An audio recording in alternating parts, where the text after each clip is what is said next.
تاریخ میں ایسی گنہگار عورتیں گزری ہیں جن کے بارے میں اللہ تعالیٰ نے اپنی کتاب میں ذکر کیا ہے۔ یہ عورتیں نہ صرف انسانوں کی گمراہی کا باعث بنی بلکہ بعض اللہ تعالیٰ کے انبیاء کرام کو قتل کرانے میں بھی پیش رہے۔ نمبر 1، حضرت لوط علیہ السلام کی بیوی اردن اور اسرائیلی سرحدوں پر جہاں آج ڈیڈ سی نمکین پانی کی جھیل موجود ہے، نمک سے بھری اس جھیل میں آج زندگی کا کوئی نام و نشان نہیں، تاہم آج سے ہزاروں سال پہلے یہ انتہائی زرخیز علاقہ تھا جہاں سدوم اور عمورہ نامی شہر آباد تھا۔ یہی وہ قوم تھی جس پر اللہ تعالیٰ نے حضرت لوط علیہ السلام کو نبی بنا کر بھیجا تھا۔ اس قوم کا گناہ بہت ہی بڑا تھا، ایسا گناہ اس سے پہلی قوموں میں سے کسی نے نہ کیا تھا۔ اس کے مردوں کے ساتھ اور عورتیں عورتوں کے ساتھ بدکاری کرتی تھی۔ حضرت لوط علیہ السلام کی بیوی جس کا نام وائلا تھا، وہ بظاہر تو حضرت لوط علیہ السلام کی بیوی تھی لیکن وہ اندر سے کافر تھی۔ وہ اپنی قوم کا ساتھ دیتی تھی۔ اس بیوی کے لیے اور کیا بد نصیبی ہو سکتی ہے کہ یہ عورت ساری زندگی ایک نبی کے ساتھ رہتے ہوئے بھی اللہ تعالیٰ کے حکم کی نافرمان رہی۔ جب حضرت لوط علیہ السلام کی قوم نے آپ علیہ السلام کی باتوں کو ماننے سے انکار کر دیا تھا تو اللہ تعالیٰ کے فرشتے نوجوانوں کے صورت میں اس بستی پر ظاہر ہوئے جو حضرت لوط علیہ السلام کے گھر میں قیام پذیر ہوئے۔ حضرت لوط علیہ السلام کی بیوی جو اپنی قوم سدوم کے ساتھ ملی ہوئی تھی، اس نے جا کر اپنی قوم کے لوگوں کو ان نوجوانوں کے بارے میں خبر دی۔ ان لوگوں نے حضرت لوط علیہ السلام کے گھر کو چاروں طرف سے گھیر لیا۔ اس پر فرشتوں نے حضرت لوط علیہ السلام کو اس قوم پر عذاب لانے کی خبر سے آگاہ کیا اور آپ علیہ السلام کو حکم دیا کہ آپ اپنے گھر والوں کو لے کر یہاں سے نکل جاؤ۔ حضرت لوط علیہ السلام ابھی راستے میں ہی تھے کہ ان لوگوں پر اللہ تعالیٰ کی طرف سے پتھروں کی بارش ہو گئی۔ آپ علیہ السلام کی بیوی جو اپنی قوم کا ساتھ دیتی تھی، وہ بھی اپنی قوم کے ساتھ تباہ و برباد ہو گئی تھی۔ سدوم کے پہاڑوں میں آج بھی وائلا کی آبادی موجود ہے۔ حضرت لوط علیہ السلام کی بیوی کا تذکرہ قرآن پاک کے علاوہ بائبل میں بھی آیا ہے۔ نمبر 2، حضرت نوح علیہ السلام کی بیوی قوم نوح شرک جیسے گناہ میں مبتلا ہو چکی تھی۔ اس قوم کے لوگوں نے اپنے سرداروں اور نیک لوگوں کے بت بنائے، ان کی عبادت اور پوجا شروع کر دی۔ اللہ تعالیٰ نے حضرت نوح علیہ السلام کو اس قوم پر مبعوث فرمایا۔ یہ قوم اتنی ظالم اور نافرمان تھی، اس قوم کے لوگ آپ علیہ السلام کے گھر داخل ہو کر آپ علیہ السلام پر ظلم کرتے اور آپ علیہ السلام کو بے یار و مددگار چھوڑتے۔ حضرت نوح علیہ السلام کو مجلسوں سے نکال دیا جاتا تھا۔ حضرت نوح علیہ السلام کی بیوی بھی ان کافروں سے ساتھ ملی ہوئی تھی۔ مفسرین حضرت نوح علیہ السلام کی بیوی کا نام واہلا یا واگلا بیان کرتے ہیں۔ یہ عورت کافر ہی نہیں بلکہ ان کا رہن سہن بھی کافروں جیسا تھا۔ حضرت نوح علیہ السلام کی بیوی کافروں میں شریک ہو کر آپ علیہ السلام کو دیوانہ اور مجنون اقرار دیتی تھی۔ یہ عورت بتوں کی بڑی تعریفیں کرتی ہیں۔ جب کوئی بندہ بتوں کو چھوڑ کر ایک خدا کی طرف مائل ہوتا تھا تو یہ عورت اپنی قوم میں جا کر اس آدمی کا نام بتاتی تھی۔ اس بندے کو مارتے اور پیٹتے تھے۔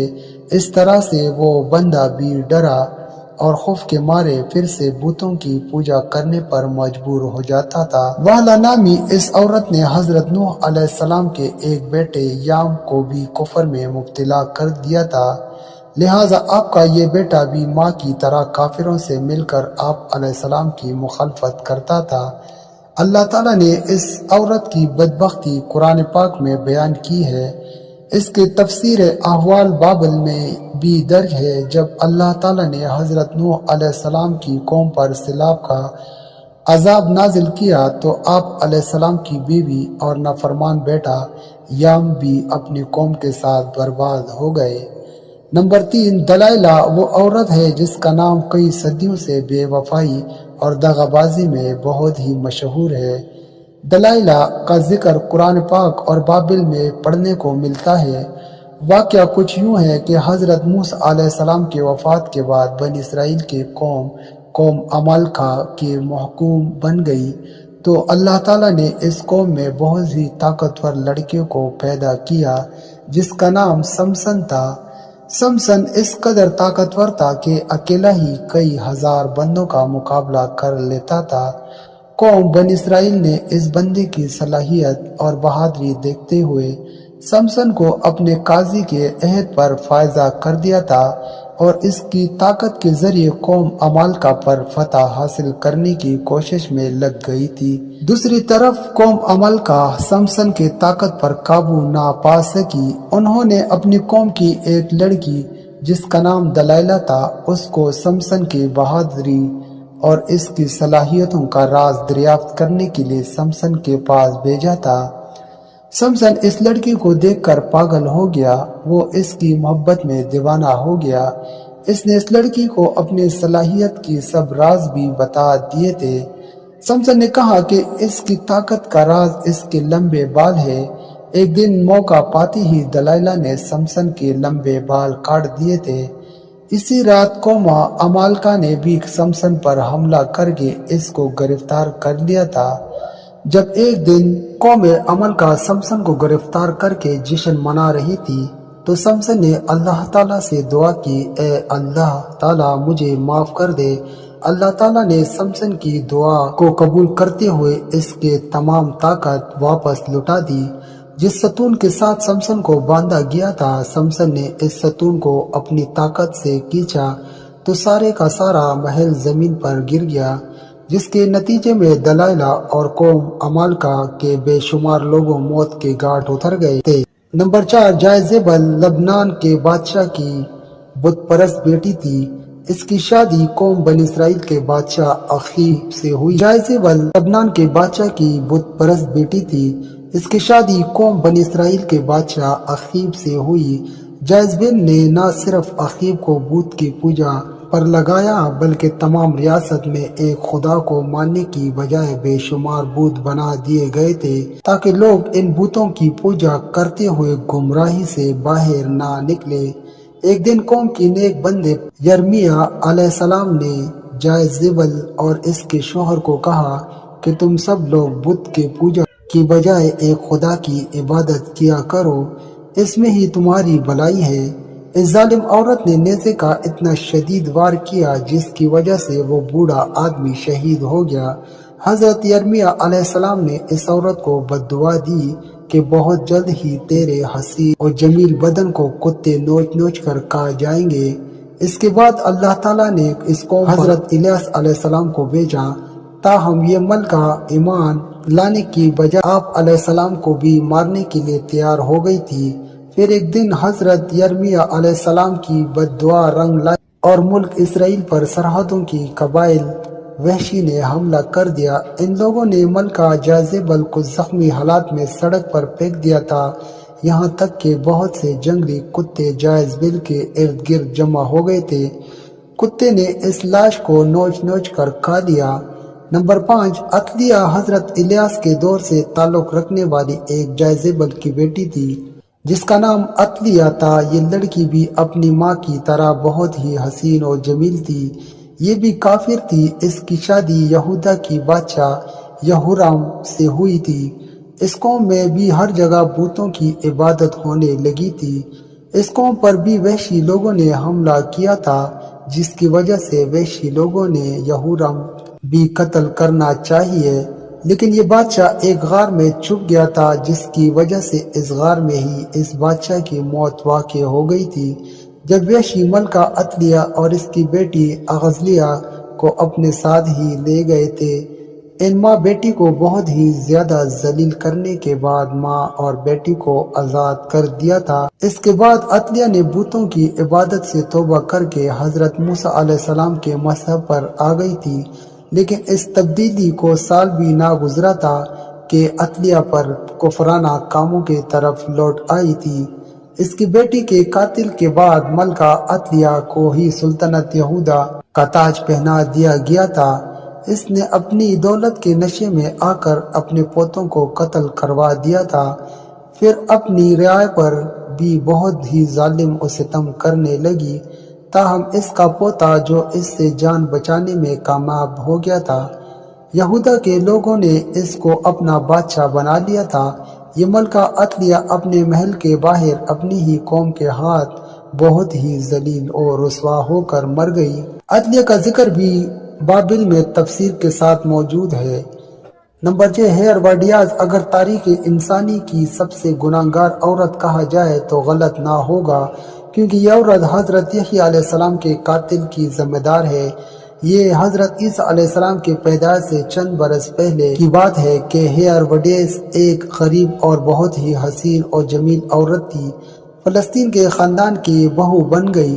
ابتدا میں اس کی شادی شہنشاہ کے دوسرے بیٹے ہروڈ سے ہوئی تھی اور اسی ہروڈیاس کے گھر ایک لڑکی پیدا ہوئی۔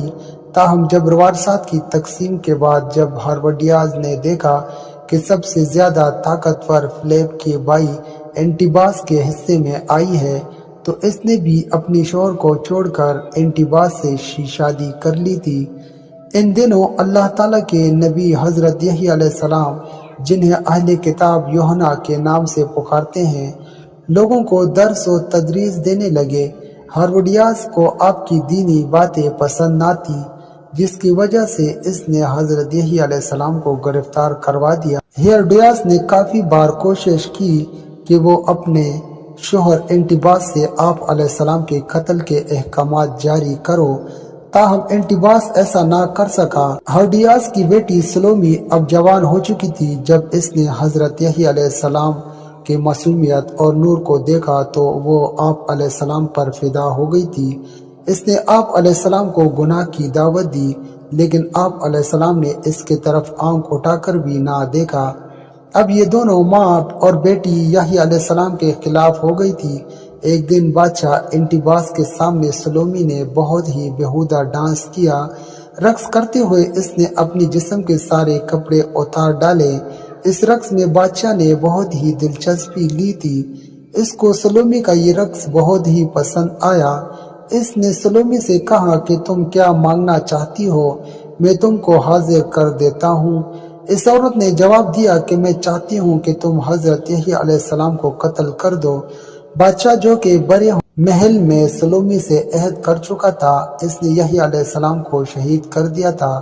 اس طرح سلومی اور اس کی ماں اس گناہ میں بھی شامل ہو گئی تھی۔ نمبر 7، ام جمیل ابو لہب کی بیوی تھی، جس کا اصل نام عروہ بنت حرب ہے۔